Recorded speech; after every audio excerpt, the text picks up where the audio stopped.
Today we're going to be visiting Kever Rachel, the tomb of Rachel.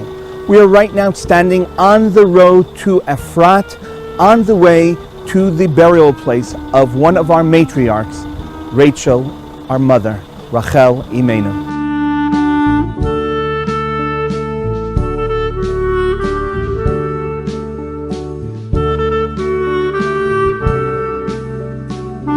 In the book of Bereshit, in the book of Genesis, we read how Jacob, Yaakov Avinu, Jacob our forefather, is traveling with his entire family.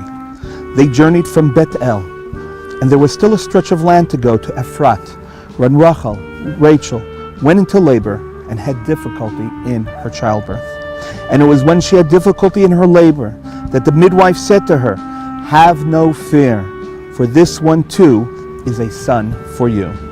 And it came to pass, as her soul was departing, for she died, that she called his name Ben-Oni, but his father called him Binyamin, Benjamin. Thus Rachel our mother, died and was buried on the road to Efrat, which is Bethlehem. Jacob set up a monument over her grave. It is the monument of Rachel's grave until today. Fortunately today, we have free access to Kever Rachel, to the tomb of Rachel. However, due to security concerns in the area, special security measures are taken by the government in order to protect travelers who are coming both to and from the tomb to pray. Had we traveled to Kever Rachel, to the tomb of Rachel, 20, 30 years ago, this is exactly what we would have seen here. A simple tomb on the side of the road.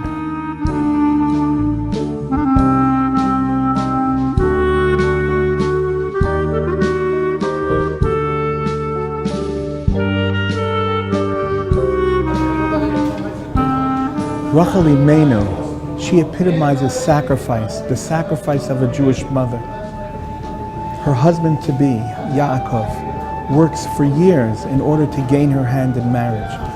But in a great act of sacrifice, when her father, Lavan, switches on the night of the wedding, the wives, instead of marrying Rachel, instead of marrying Rachel, Yaakov will instead marry Rachel. And the ultimate act of sacrifice is willing to give up her place in order not to embarrass her sister Leah. And in fact, Jacob does marry Leah, and only afterwards will Jacob also be able to marry Rachel.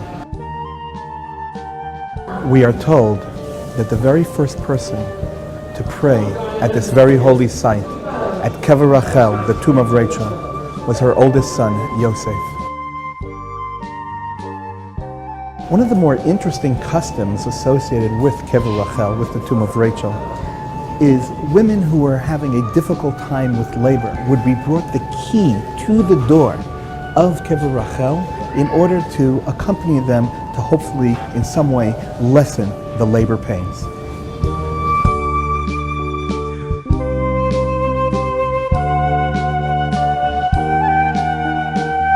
Why is it such an important place? Why is it such a holy place? What is it about Rachel, our mother, that is so special? Rachel Imenu epitomizes what a Jewish mother is. Rachel Imenu, the beloved of Yaakov, the beloved of Jacob, our forefather, was willing to sacrifice not to be buried with her husband for the sake of her children. We are told that when the children of Israel were first sent into exile after the Babylonian destruction of the first temple, as her children passed by on the road this very spot, it was in her merit that only 70 years later the Jews were able to return. And this is why we come here. Because when we want something, when we need something, who do we go to? We go to our mother. We go to Mama Rachel to pray to God that He too today should end the present exile that we are still in.